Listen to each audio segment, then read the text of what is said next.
On December 10, 2017, Tasha Bentley came home to find the garage door open on their house. Claiming she had a bad feeling, she called her father-in-law, Gerald Bentley, to come over and check it out. Tasha's husband, Gary Bentley, was asleep when she left that morning, but he was planning to go out hunting. She said he was fastidious about keeping the garage door closed because there were tools and home maintenance equipment he didn't want stolen. Tasha was supposedly worried that someone was inside the house who shouldn't be. When Gerald arrived, he entered the house and was greeted by the couple's 2 dogs. They seemed happy to see him and didn't show any behavior that there was any danger inside the home. After calling out for his son a few times with no answer, he made his way to the bedroom where he found Gary lying on the bed in a pool of blood. That's when he called 911 to report that his son had been murdered. This is Monsters.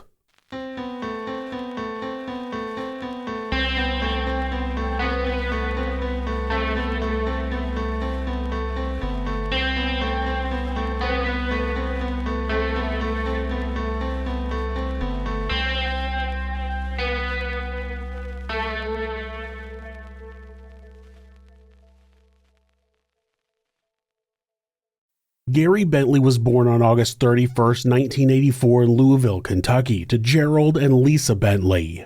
He had an older sister named Amy. Growing up, Gary was described as easygoing. He loved to hunt and fish and generally participate in outdoor activities. After graduating from high school, Gary joined the International Brotherhood of Electrical Workers Union No. 369 out of Louisville. He became a union electrician, which afforded him a comfortable life. He continued to pursue outdoor activities and ended up with a pretty good collection of guns. He met Tasha in 2006, and people said they were the perfect example of opposites attract. Tasha Etherton was born in 1983 and seems to have either been born in Kentucky or had lived there for some time. She had become a nurse as an adult, and when she met Gary in 2006, they began dating. People said Gary was very laid back while Tasha was more high-strung and assertive. After dating for 6 years, the couple married in 2012.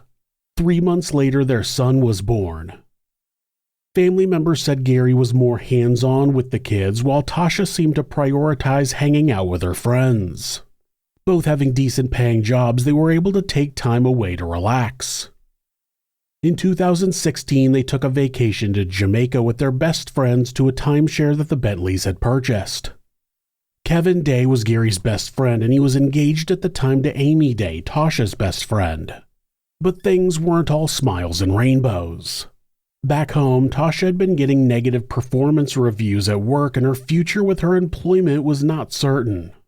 The final day of their trip to Jamaica, Gary snapped at his best friend, and Kevin later chalked it up to stress about the situation with Tasha's work. When they returned home, they were proven right to be worried when Tasha was fired, but she quickly found a new job. That eased the stress regarding the household finances, but it did not stop the drama. It seemed that Tasha had some bad luck when it came to her vehicles. Not long after returning from Jamaica, she called her father-in-law Gerald and asked him to pick her up because she was having car trouble. That seemed to be an understatement, since when he got there, her car was on fire. The problem was that it was the 3rd car she owned that had caught on fire. Not long after she started dating Gary, the car she owned then was destroyed in a fire. Then at some point after they moved into their house, a non-working car that was in their driveway caught fire as well. Having 3 cars catch fire within 10 years is pretty unlucky, so though no investigations happened, red flags were definitely popping up. Those red flags only continued after Tasha started her new job. She started being away from the house more often, and she claimed she was picking up extra shifts, but since she was paid salary, she didn't make any extra money. Things got more suspicious when Tasha, Gary, their son, and Gary's parents went on a trip to Mexico. The resort they stayed at didn't have cell reception, so you had to use the landline phone in the room. Anytime they were out, Tasha would constantly disappear for periods of time. Her family thought she was going back to the room and calling someone, but they weren't sure who. Then, after returning from Mexico, Tasha claimed she was called to go to a work conference in Tennessee, but that was a lie. She was really spending time with a man she had met at work. Her in-laws would eventually tell investigators that during Thanksgiving she was very eager to leave, and the following day she spent all day out shopping, but she returned home with no purchases. They suspected she was actually with the man she was having an affair with.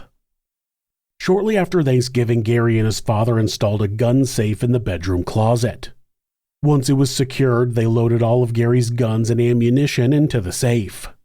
It was an attempt to ensure the people in his house would stay safe and that nobody would be able to steal the guns, but he didn't realize the danger was much closer than he thought. When police arrived on the scene, they found no signs of a break-in.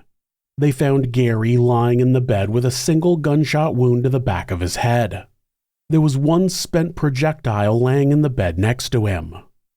He was turned away from the door, and it looked like he had been asleep on his side when someone snuck up behind him and executed him with one shot. Investigators wondered how a stranger would have gotten into the house without the dogs barking at them and waking Gary. Then they found the gun safe in the closet, open with no guns. Who would have known the combination for the safe? It didn't seem like Gary had opened it for someone, as he was likely asleep when he was killed. He wouldn't have gone to sleep with the safe door open, as people described him repeatedly as someone who was security conscious. Other than the guns, nothing else had been stolen.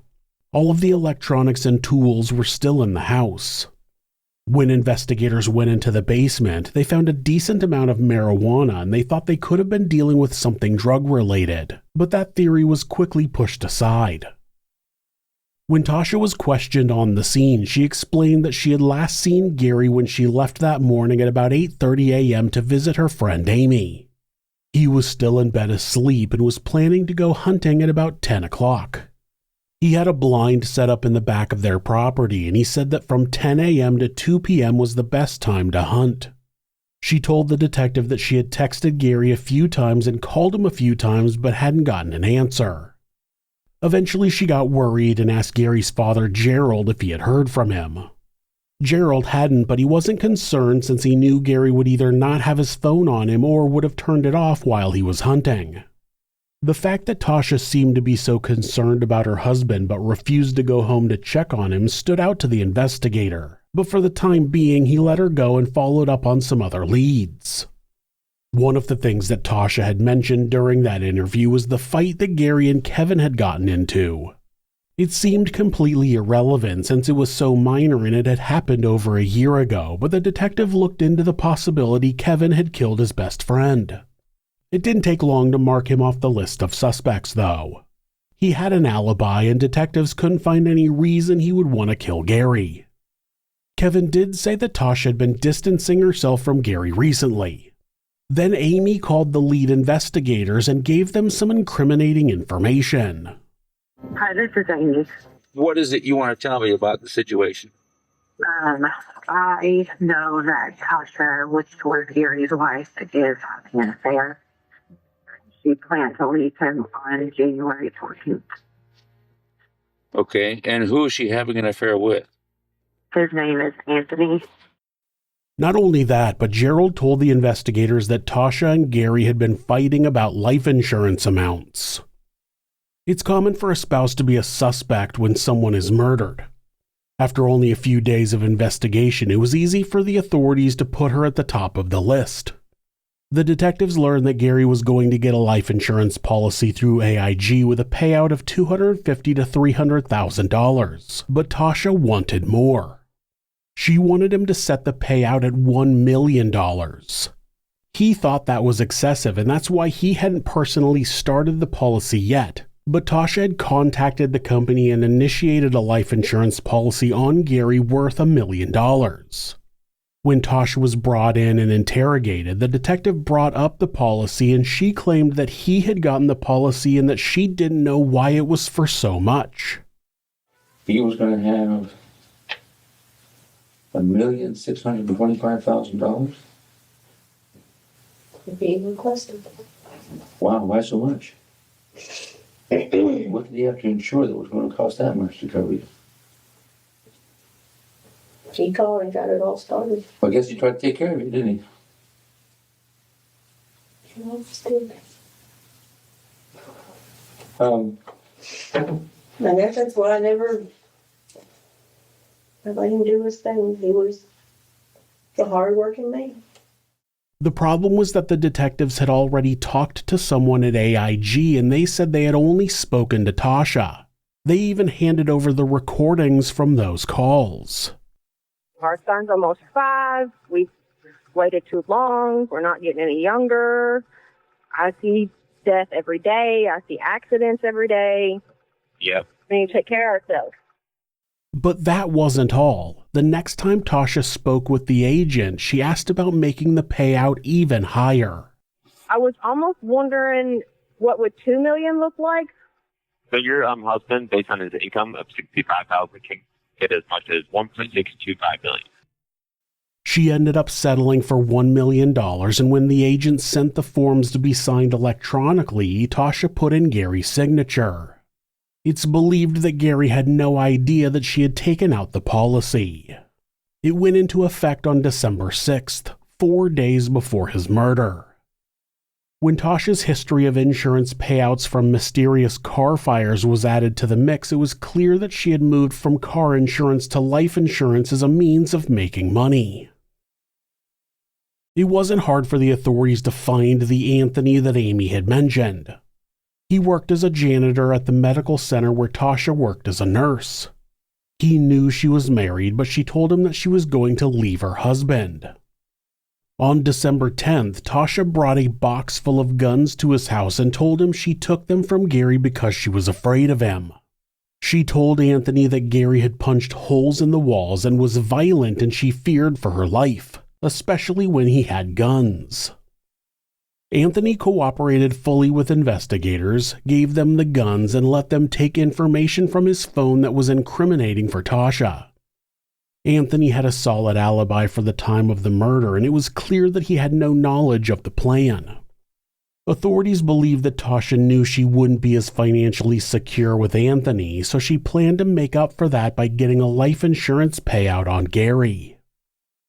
When Tasha was brought in and interrogated, investigators already had the evidence they needed, but they wanted to see if Tasha would admit to what she had done.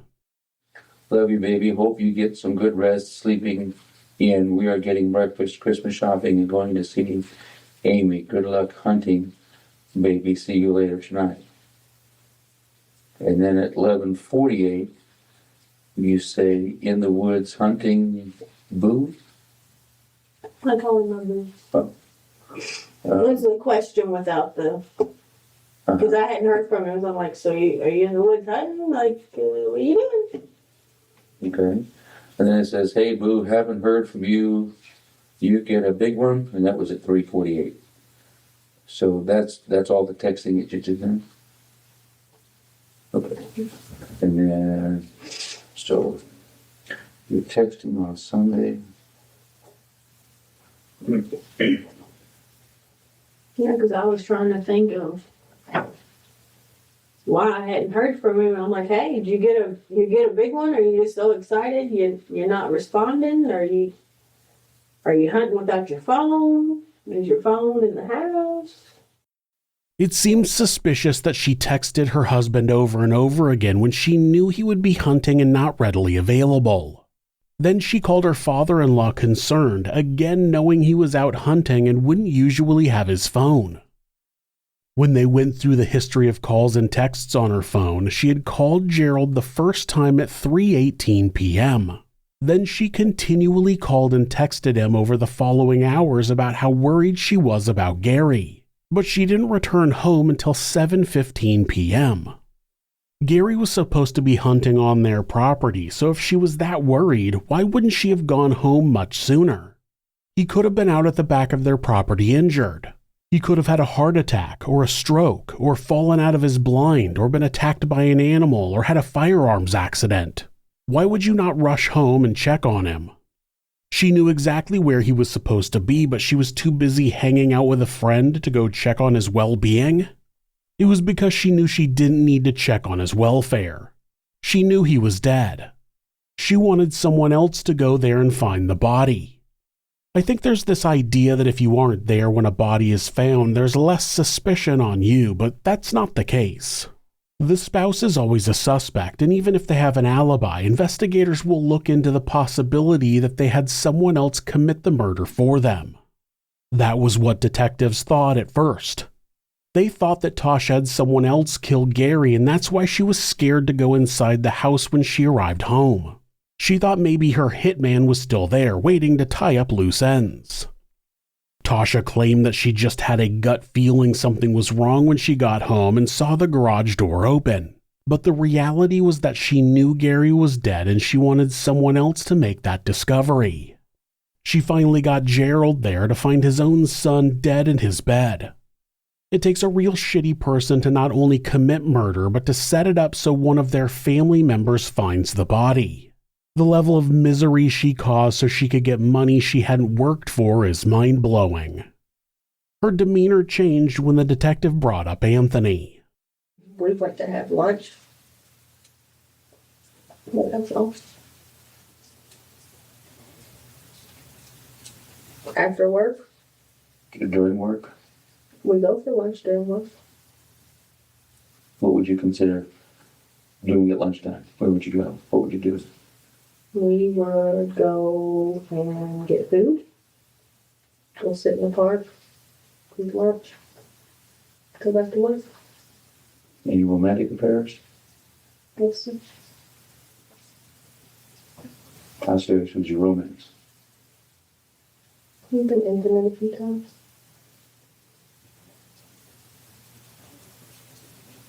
Do your husband know about this? Yes.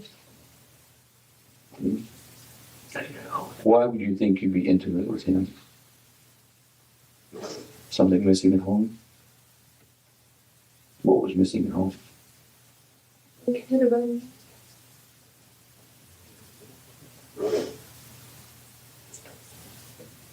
Why do you think he didn't care about you? He got on me about my waist. He didn't like what I wore on vacation. He threatened divorce on me on vacation. I told him he was pushing me away. But I still wanted to be with him. And I wanted us to try to work things out. Tasha was completely unaware that the investigators even knew about Anthony. Despite the detective clearly knowing more than she thought, she still tried to lie about it. She even said, quote, "We like to have lunch, but that's all." Then her story changed and she admitted to the affair, and of course, it was Gary's fault. According to Tasha, he was pushing her away and she wanted to save their marriage. Of course, every single person who knew them had told the detectives that it was the complete opposite. And then the detective asked her this. What was going to happen on January 14th?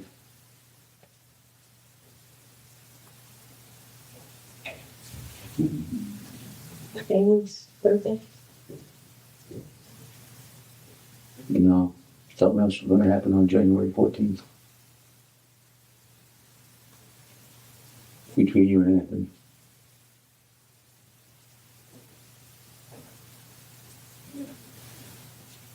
I talked about moving out. And moving in with them. Down in Louisville.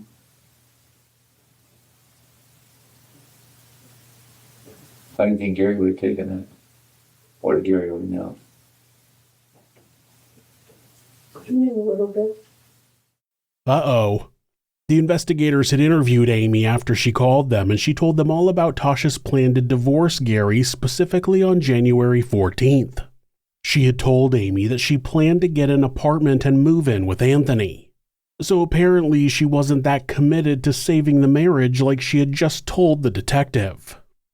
She was already planning to leave him and was already seeing someone else. Still, she continued to claim she did not kill Gary or have him killed. Eventually, the detective who had been interviewing her left and a different detective took over. He played a little more of the good cop role, and he was able to get her to admit that she had killed Gary. Of course, it had only taken as long as it had because Tasha needed to come up with a bullshit story about why she did it. Now her story was that she shot Gary in order to protect her son. Where did he hit him? I smacked him in the back of the head. Smack him in the back of the head, like back here. You can look at this. He went like this. Where did he hit him? Where was he at? In the bedroom when he hit him? Yeah. Okay. And I walked in on him because he was a victim.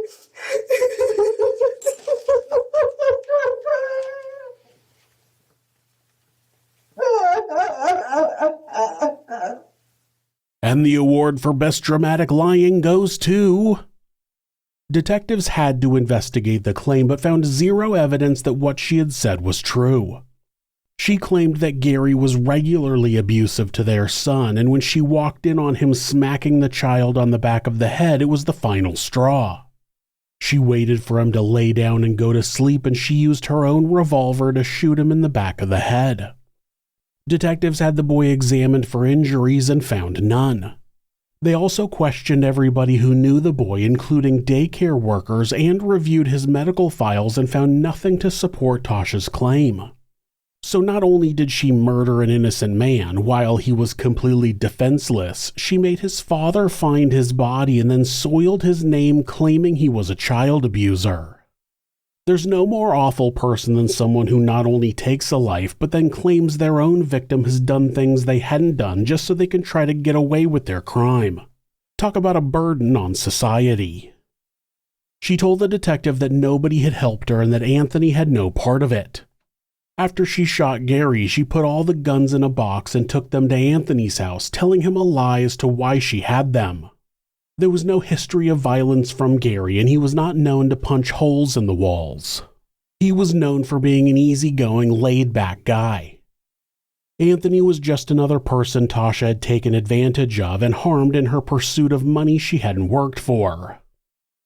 Tasha Bentley ended up pleading guilty to murder in July of 2021 and was sentenced to 55 years in prison. She will be eligible for parole in 2037, but that doesn't mean she'll get it. Unfortunately, after Tasha went to prison, her family and Gary's parents have fought over custody of their son.